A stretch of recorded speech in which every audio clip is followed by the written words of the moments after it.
Flash informativo.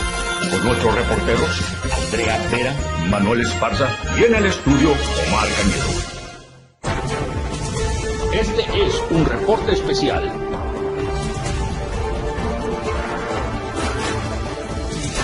Vamos a él.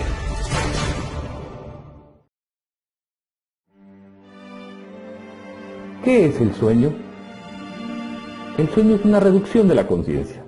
Ahorita nosotros, mientras vemos este video, estamos en un estado consciente, porque nuestro cerebro está captando e interpretando todos los estímulos que están alrededor, como estímulos visuales, estímulos auditivos, el tacto, incluso el olfato.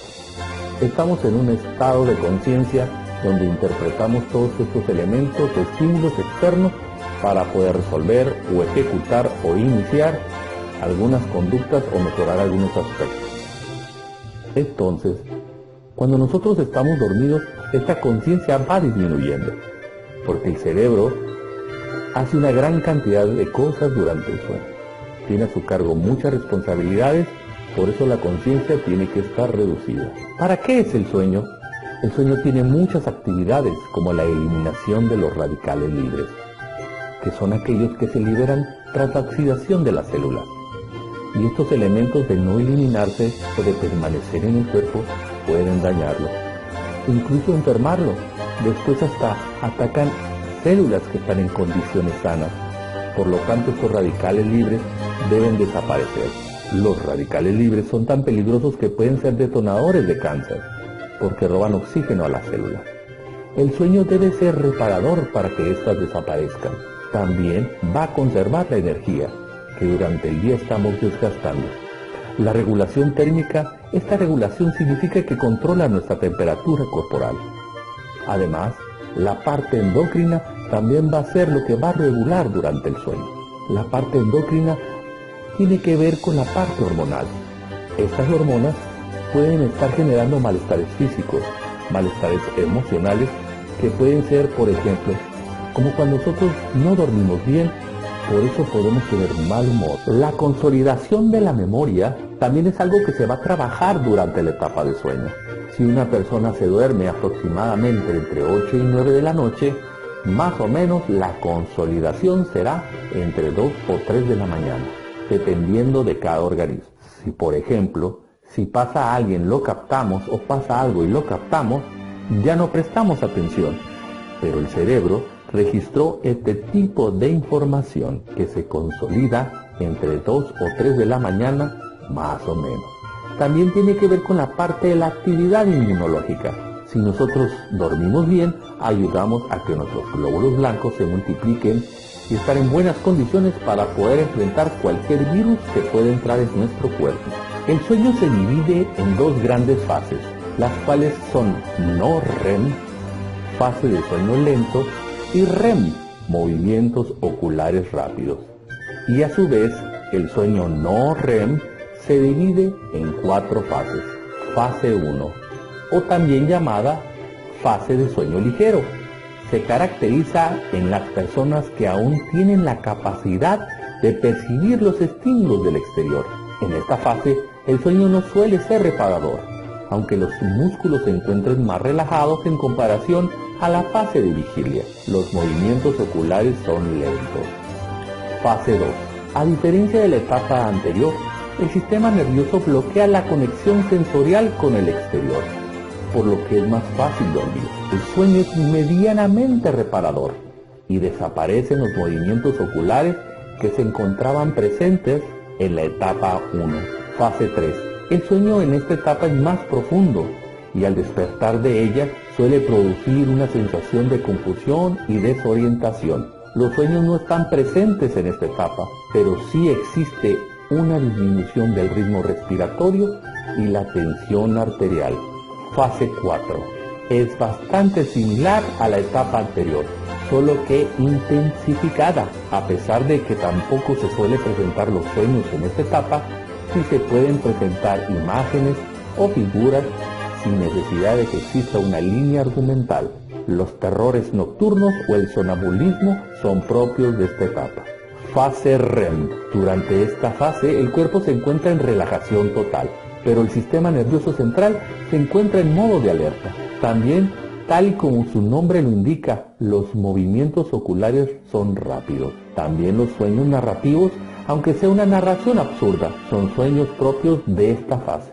La alteración más típica de esta fase son las pesadillas. El sueño presenta múltiples beneficios, tanto físicos como psicológicos. Si lo vemos de alguna manera, forma parte de las bases biológicas de la supervivencia, ya que al no dormir de manera adecuada, se ven afectados nuestros reflejos, la función intelectual y el estado de alerta. Sin embargo, no es solo nuestro sistema nervioso el que es afectado, sino también los demás órganos de nuestro cuerpo, por ejemplo, el sistema cardiovascular, la presión arterial y la respiración. Funciones cognitivas afectadas con la pérdida del sueño. Entre las funciones cognitivas particularmente afectadas por la pérdida del sueño se encuentra la velocidad psicomotora y la cognitiva, la atención ejecutiva y el estado de alerta, vigilancia, la memoria del trabajo y otras habilidades más complejas. Además, se generan cambios emocionales como presentar un estado de ánimo deprimido o en aumento en la sensación de somnolencia y cansancio. Higiene del sueño. La higiene del sueño es un conjunto de prácticas que se hacen necesarias para dormir bien. Cuando hablamos de conciliar el sueño por la noche, no es solo una cuestión de cantidad, sino también de calidad. Cómo duermes va a influir en tu rendimiento durante el día, en tu bienestar y en tu lucidez. Higiene del sueño para adultos creados por la World Sleep Society. Primero, establecer un horario regular para irse a dormir y despertar. 2. Si tiene la costumbre de tomar siestas o no exceder los 45 minutos de sueño diurno. 3. Evitar la ingestión excesiva de alcohol 4 horas antes de acostarse y no fumar. 4. Evitar la cafeína 6 horas antes de acostarse. Esto incluye café, té, muchos refrescos, así como chocolate. 5. Evitar los alimentos pesados, picantes o azucarados 4 horas antes de acostarse. Un refrigerio ligero antes de acostarse es aceptable. 6. Hacer ejercicio regularmente, pero no justo antes de acostarse. Usar ropa de cama cómoda y acogedora. 8. Encontrar una configuración de temperatura del sueño cómoda y mantener la habitación bien ventilada. 9. Bloquear todo ruido que distrae y elimine la mayor cantidad de luz posible. A continuación les hablaré del dolor. Dolor, o también denominado nocicepción, es un mecanismo de defensa, una experiencia sensorial emocional desagradable. ¿Cómo funciona? El cerebro determina cuál es la cantidad de dolor que representa algún elemento, interno o externo, y este lo ubica. A esto se le llama primer dolor, cuando las fibras A detectan las sensaciones y luego llevan la información a las fibras C, que estas fibras son más específicas y llevan información más precisa. Dolor crónico. El 5-HT está constituido por opioides y serotonina. Estos disminuyen el dolor junto con el glutamato, que actúa cuando incrementa la sensación de dolor. Esto cuando pierde la función de protección y el dolor persiste más que la lesión original. Dolor agudo. Este debe estar en función de lo que genera la lesión, ya sea tisular, real o potencial. Teorías del dolor. 1. Teoría de la especificidad. Es cuando existen receptores específicos, que son las fibras A. Estas son las primeras que se reportan al cerebro. Las fibras beta y fibras C, que llevan información más precisa. 2. Teoría del patrón espacio-temporal de impulso. Es cuando no existe especificidad de receptores. Este trabaja con órganos vecinos y así se puede informar cuando sucede algo. 3. Teoría de la puerta de control. Es cuando trabaja con la médula espinal. Este tiene función aferente y sus nervios tienen una ruta de salida y otra de entrada. Para finalizar, como dato, el cerebro no puede focalizarse en varios dolores al mismo tiempo, solo puede focalizarse en uno. El lenguaje, una de las habilidades características del ser humano, una forma única de comunicación donde se escucha, se decodifica y formula una respuesta. Durante el lenguaje, accionan los lóbulos frontal y temporal. También el hemisferio derecho se encarga de la entonación y el izquierdo de la motricidad del lenguaje. Área de Wernicke, llamada así por el neurólogo y psiquiatra Carl Wernicke, se encuentra en el lóbulo temporal, en el hemisferio izquierdo, ya que la audición es vital para que el área de Wernicke cumpla su función. Se encarga de la interpretación del lenguaje, es decir, el reconocimiento de las palabras para determinar su significado y determinar una respuesta. Afasia de Wernicke es un trastorno el cual se basa en la afectación directa de la comprensión y expresión del habla. Se caracteriza porque la persona que la padece suele no tener un registro de conceptos enteros de las palabras que escucha o dice. A la hora de hablar o formular una respuesta, tiende a cambiar las palabras por otras, incluso a contar historias completas que nunca sucedieron o que no tienen sentido alguno.